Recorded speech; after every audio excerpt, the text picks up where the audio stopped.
Welcome back to Conflicts of Interest. This is episode 237. I'm the host, Kyle Anzalone. On today's show, I'm breaking down what's happening in Ukraine.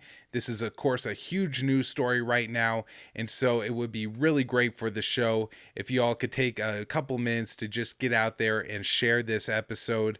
It's, of course, hosted at the Libertarian Institute, where I'm the news editor, and that also means you can find the show on the Libertarian Institute all podcast feed along with the Scott Horton Show. You can find the show on the blog at antiwar.com, video version at YouTube, Rumble, or Odysee, and then on our social media accounts, Facebook and Twitter. The Twitter handle for the show is at @con_interest. My Twitter handle is at @KyleAnzalone_. You could donate to the show at Patreon, Subscribestar, or donating crypto, and we have all that information in the show notes page. Another great way to help the show is by doing your CBD shopping at Paloma Verde. The URL for the site is palomaverdecbd.com. The promo code is PEACE, PEACE. That saves you 20% off when you spend $75 or more. And of course, that information is in the show notes page anywhere you can listen to the show. So very easy to find, and get on over to the site, palomaverdecbd.com. Once you're there, you'll find a great selection of high quality CBD products. They have the lab tested results right there on the website. If you're new to CBD, you want some more information, maybe trying to pick what products could best help you, there's a great education tab on the site for that. I really like the topicals, but they have a great and growing selection of CBD products. Recently, I had users tell me that the CBD was very effective for their dogs. And so, it's not just that it could help you, it might be able to help your life by helping out your pet a little bit. So palomaverdecbd.com. Just use the promo code PEACE when you check out. That'll get you some high quality CBD products at a good price, and it'll also help out your favorite show. All right, now let's get into it.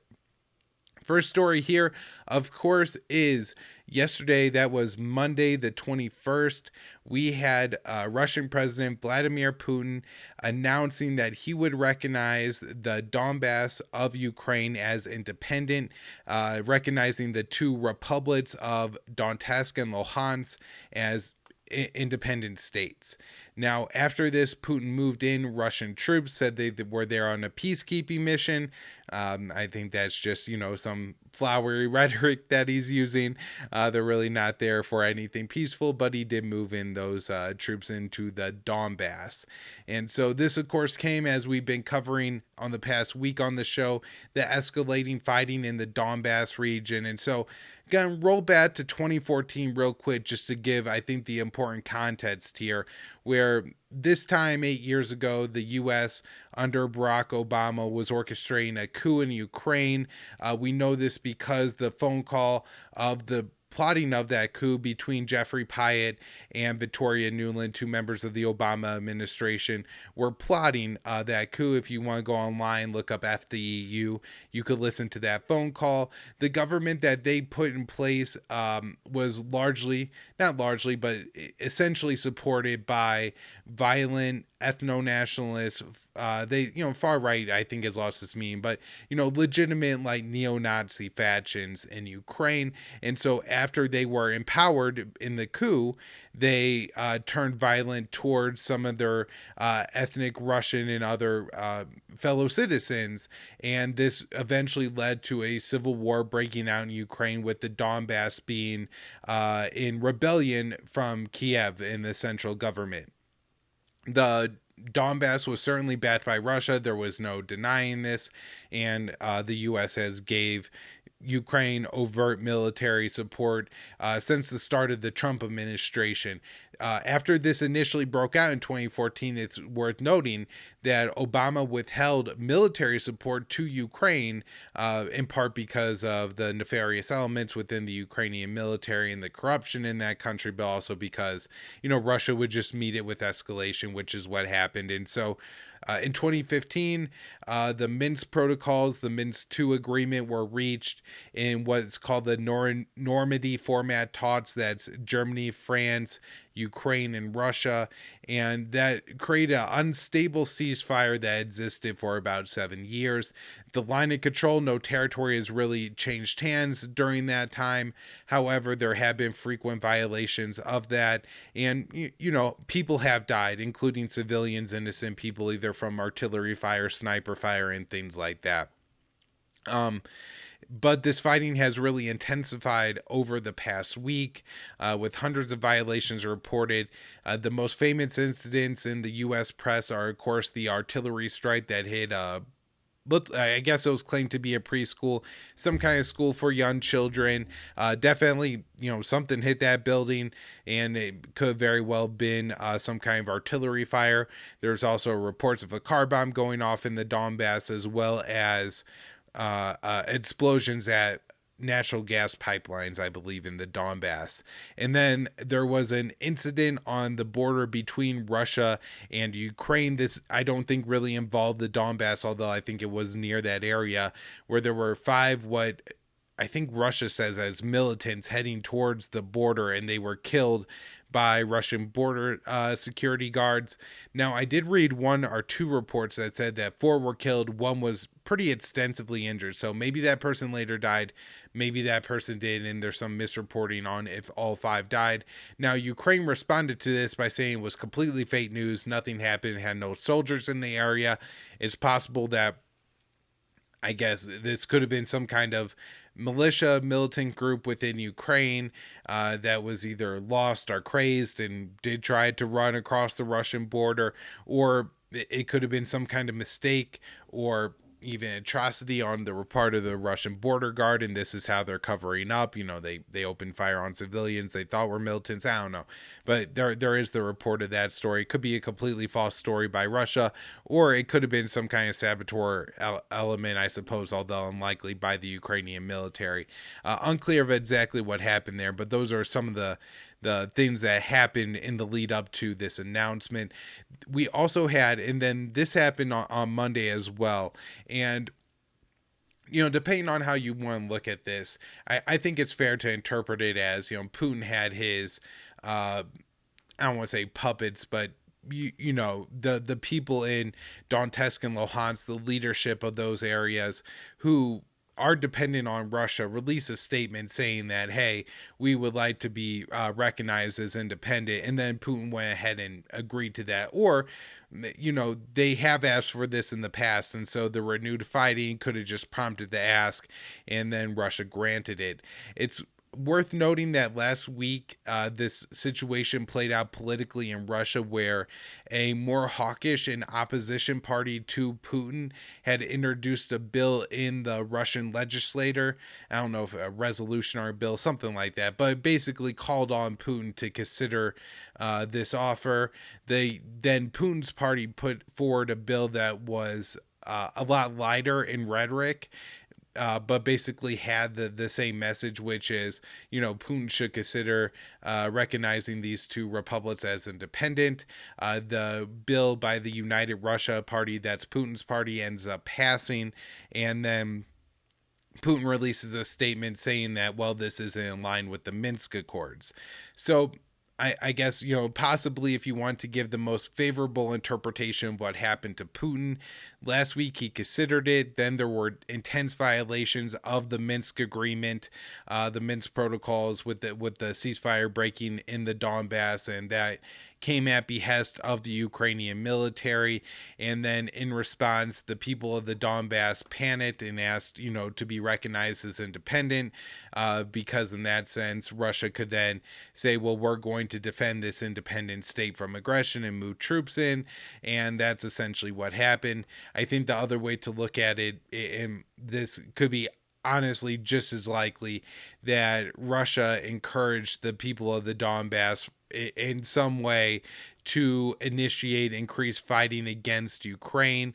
In response to that, the Ukrainian military fired back.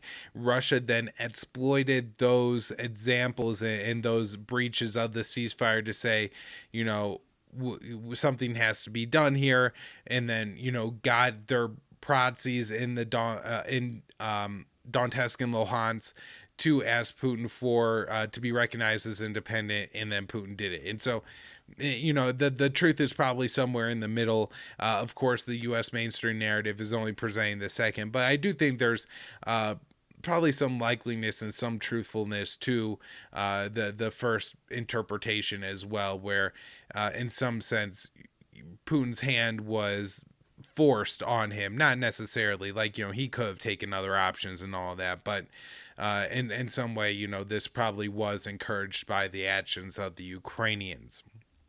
Now, before all this happened, the day before, there was a 105-minute phone call between French President Emmanuel Macron and Vladimir Putin, where Macron talked about a potential summit between Biden and Putin, saying that that agreement had come in principle, and then also that the Ukrainians would respect the Minsk Accord, and maybe most notably, and this did come from Russia, not from Ukraine, that Putin said Macron told him Russia has changed, or the U.S. has changed some of its stances on Russia's security demands without a whole lot of details on that.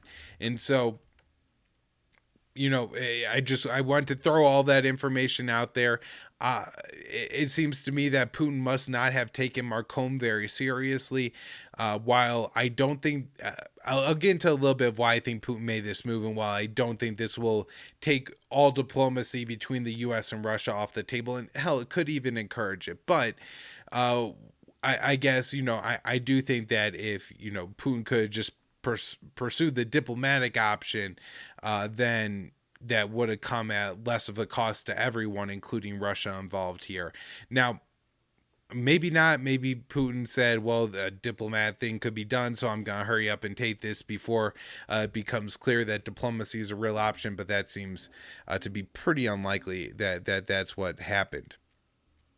All right, so to talk about the situation in the Donbas a little bit, a lot of members of Congress, even apparently some members of the White House, are calling this a Russian invasion.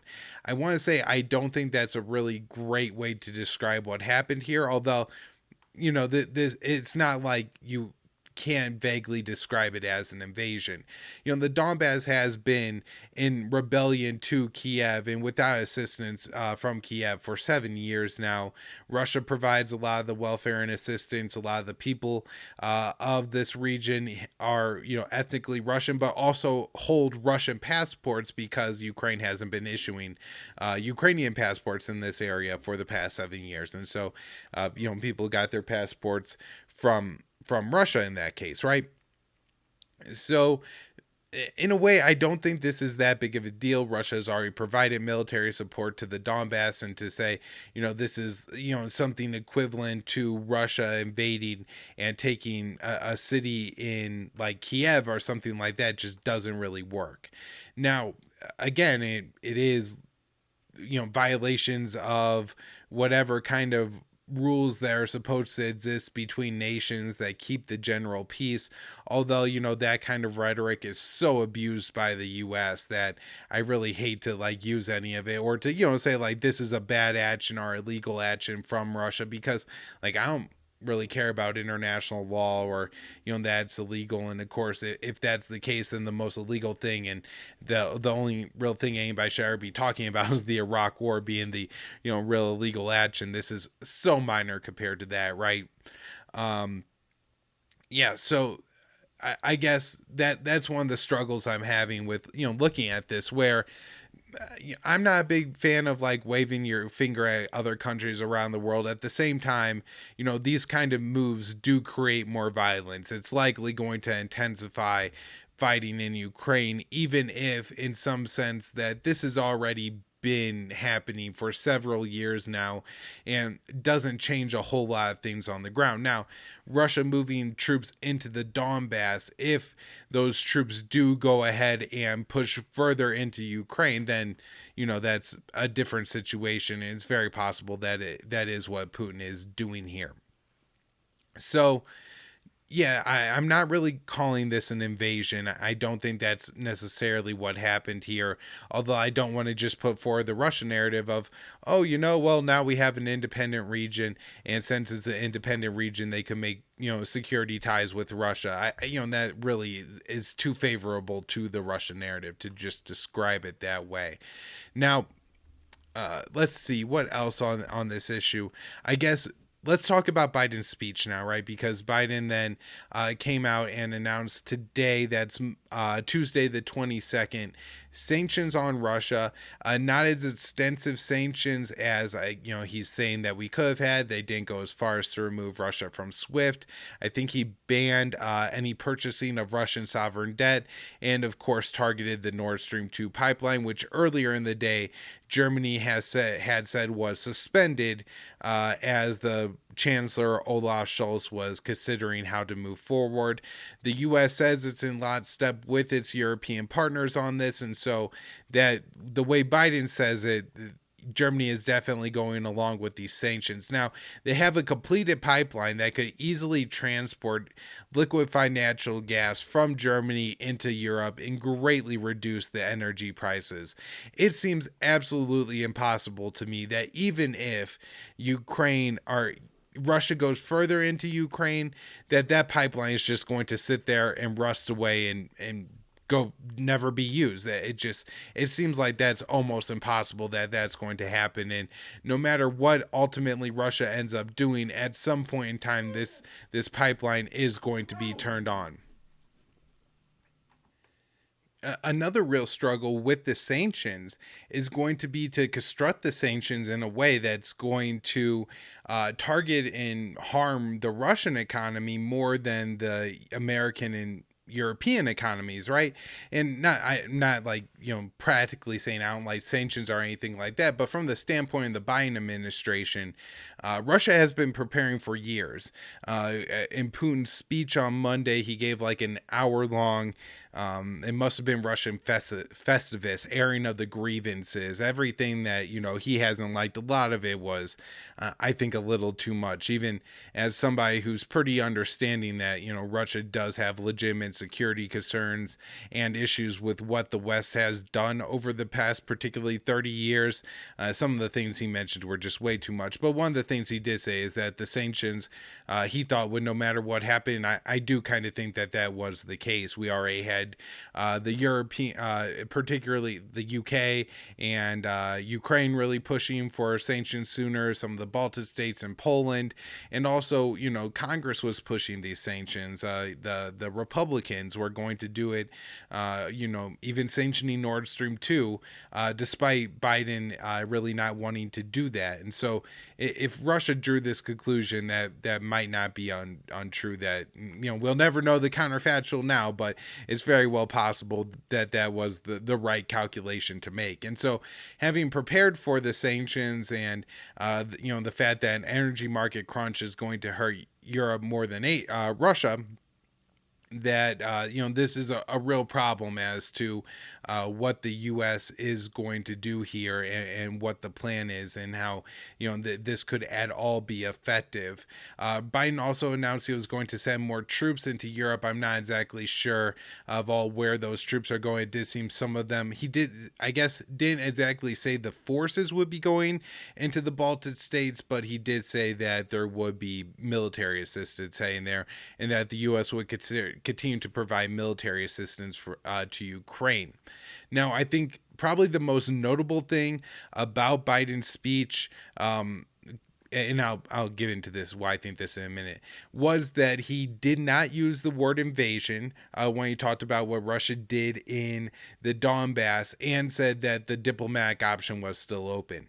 And so I think that interpretation is important, because Biden had drawn a red line around, if Putin invades Ukraine, then we won't negotiate. And there are, again, the summit that Marcone was talking about, that potential summit, and I believe Secretary of State Antony Blinken has said set to meet Russian Foreign Minister Sergei Lavrov still on the 24th, although Biden ended his press conference without taking a single question. And while all the reporters were yelling at him, is Blinken still going to meet with Lavrov? Is Blinken still going to meet with? He just walked right out of the room.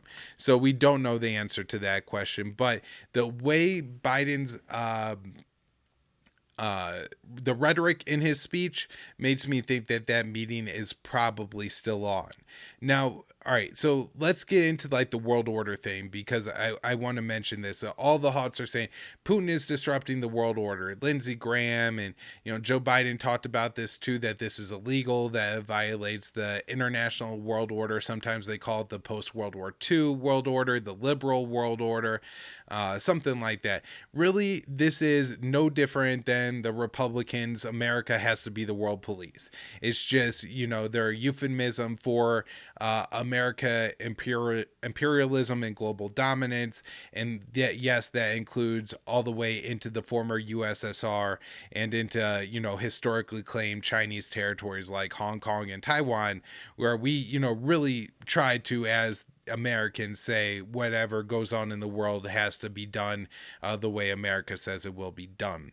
And so one of the things that the Hots put forward, that the U.S. government and imperialists put forward as the main violation of the international world order, is changing borders, and particularly by force. Now, they claim that the greatest violations of this are Russia recognizing South Ossetia as independent from the rest of Georgia, the Caucasus state, in south of Russia, and then Russia seizing the Crimean Peninsula in 2014 from Ukraine, and doing that by they use their forces to drive out some of the Ukrainian military that didn't defect to the Russian side, but nobody was killed in that operation. So they say, well, that's the worst violation of the international order, not mentioning, of course, that the U.S. has spent the past 70 years helping Israel slowly consume Palestine, and those borders are constantly changing. Of course, Obama administration drew a line across Sudan and encouraged ethnic fighting in that country that killed 400,000 in the civil war.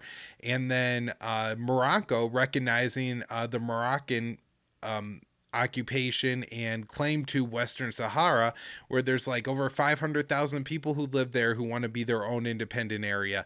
And they're only doing that so Morocco would sign the Abraham's Accords with Israel and recognize Israeli independence. Trump did this in late 2020 in order to try to just have an election when, some kind of Middle East peace plan that he was promising. It obviously came up short. This has been more of a weapon sale than anything else.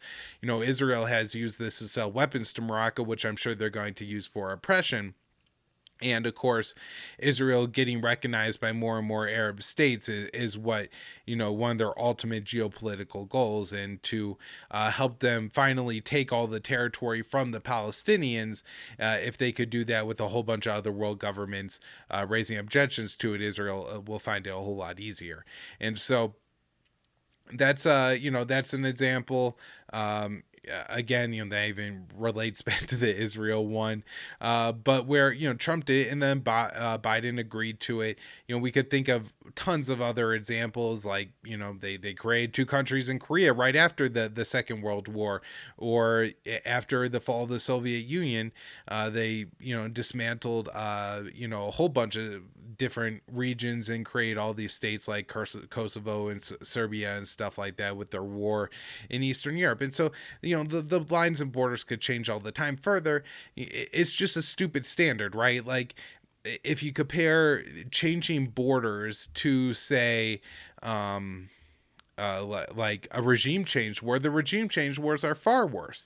Iraq is a far more, bigger disaster than Russia seizing the Crimean Peninsula, recognizing South Ossetia. The same thing with Syria trying to overthrow Assad, Libya trying to overthrow Gaddafi, the support for Saudi Arabia's war in Yemen, right? All these other regime change efforts. And in fact, when you look at Ukraine, the U.S. regime change effort sparked a civil war in that that country that killed 15,000 people, where Russia just changed in the borders of Crimea, left nobody dead. And so, this is really what the world order is. It has nothing to do with peace. It's just about American dominance and our world empire doing whatever the hell it wants anywhere at once. And so if that means right on the very tip of Russia's border, Russia looks to exert some influence, we say it absolutely cannot happen and we're going to punish you for it until it stops. Now, part of what Russia, I think, is doing here is saying that you no longer get to dictate that. The day of America getting to set the standard everywhere in the world is over. And while I don't think Russia or even China are trying to become the world hegemon, look, we are talking about Ukraine here that was a part of the USSR. It's not like we're talking about Russia reconstituting the USSR or anything like it. We're simply talking about Russia, looking to exert some more control right on its borders. And you kind of see, I think, the same thing with China and Taiwan and the South China Sea in Hong Kong. So, that's I think kind of why I want to talk about on the world order issue, because I do think that's a pretty important point. This has raised a lot of questions about NATO unity and how is NATO going to respond. Honestly, I don't know yet, and I'm going to have to wait and see in the coming days. I think it's very possible that the people who are saying this is going to be good for NATO in the sense that the larger Russian threat will provoke more people in different NATO states to take Russia more seriously. That's possible. It's also possible that other states still understand the reality of the situation and don't view Russia as, a great expansionist threat to them, and so are unwilling to go along with the American hostile position and can actually lead to a deterioration of NATO, and maybe not the entire alliance, at least the strong ties and commitments that these states all profess to have to each other. So this is this is a serious thing that Putin did here. I'm not trying to downplay it. It may not be over. There may be more of Ukraine, potentially, just a little bit of the country, just some areas around the Donbas. Maybe Putin goes further and takes cities like Odessa, or, just looks to retake the entire Ukraine all the way to Kiev and just, creates either an expanded Russian country or, has a state there that is well within the Russian sphere of influence, and kind of like the UK or Canada or something like that could be counted on forever to be a strong partner of Russia. So I want to, I guess, wrap up here by talking about what I think that Biden could really do and what the right move would be. Of course, there's 30 years of history that we could look out on and say that the right move would have been to do this then. And yes, absolutely, every one of those times in the case. And Joe Biden largely responsible for a lot of the problems that he now finds himself having in Ukraine. But I guess at this point, Joe Biden should really look at the situation, realize that he has said he is not going to send troops to defend Ukraine. His administration understands that any weapons that they give Ukraine will be minimally effective to absolutely meaningless if Russia does decide to invade the rest of Ukraine, and that Russia has resigned itself to accepting U.S. sanctions, and so that is not a threat that will deter Russia from taking Ukraine, should that be what Putin wants to do. And so recognizing that, I think Biden then can look and say, okay, well, what is it that Putin actually wants that we could make a deal on? And the big things would be, I guess the first and easiest would be returning to the Open Skies Treaty, which the Trump administration got rid of, I think, in 2020, maybe at the end of 2019 and into 2020, which is a monitoring agreement between the two states. I don't think this is a huge deal to, either have or not have this treaty, but definitely, just a good signal, a step in right direction. And unlike getting back into the INF treaty, I think there's far less complications here. You're just negotiating the number of flights and where the planes will be able to go in each other's country, versus when we're talking about NETS, the INF treaty, the Intermediate Range Nuclear Forces Agreement, that bans all land-based nuclear capable cruise missiles with a range between 500 and 5,500 kilometers, as well as their launchers. There's a lot more complication on definitions there, what missiles have those capabilities and things like that. But at the same time, that has to be the second step, is to serious negotiations on the INF treaty. Serious negotiations on the INF treaty will mean the U.S. Patriot missile batteries in Poland and Romania will have to be removed from Eastern Europe. There's just no question on that. That's probably an essential to making any progress with Russia. Now, Russia's security demands have called for a complete rollback of, I think, like the position of Western troops to 1997. So taking troops out of the Baltics and all the NATO states that have been added since. It seems unlikely that Putin will get fully what he wants there. However, maybe limitations on the amount of U.S. war games that take place in Eastern Europe and the number of warships in the Baltic or Black Sea would be places where the U.S. could seriously, make some concessions there. Closing the door on NATO membership would be important. However, that is going to be all rhetorical, and so if Russia isn't very concerned about getting that concession, especially at this point when they see that, all these Western states are saying, well, Ukraine's never going to be allowed into NATO, at least within the next 10 years anyways. It's really not a concession to just, put that on paper, what is already the case, not because of Russia, but because of the corruption within the Ukrainian government backed by the West, right?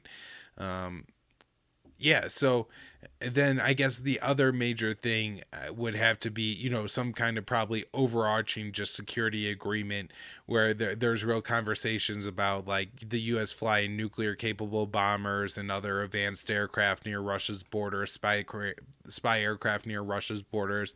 The same thing to the extent that Russia does it to the U.S., that would have to be checked as well. But, some kind of real agreement that could bring a lasting peace to Europe. I think it's pretty clear that Putin is uninterested here in any kind of, I think, Band-Aid deal, something like the Minsk agreement that's just going to bring some kind of ceasefire to Eastern Ukraine.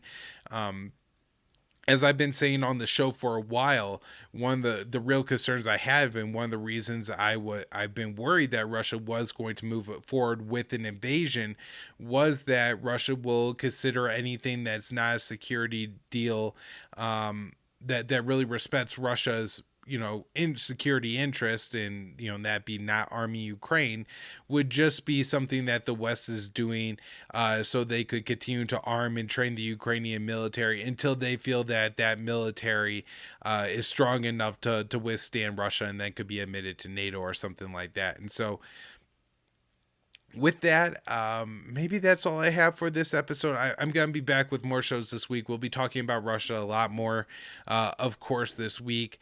Again, I try to bring like kind of a nuanced perspective to this. I think there's a lot of questions that everybody has, and anybody, saying they just have all their answers, that this is just Putin being a bad guy, or Putin is just, being a benevolent leader, I think is a little silly.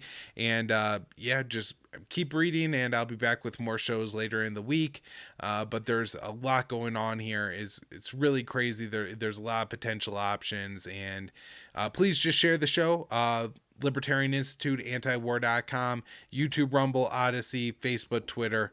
And again, I'll be back with more shows later in the week.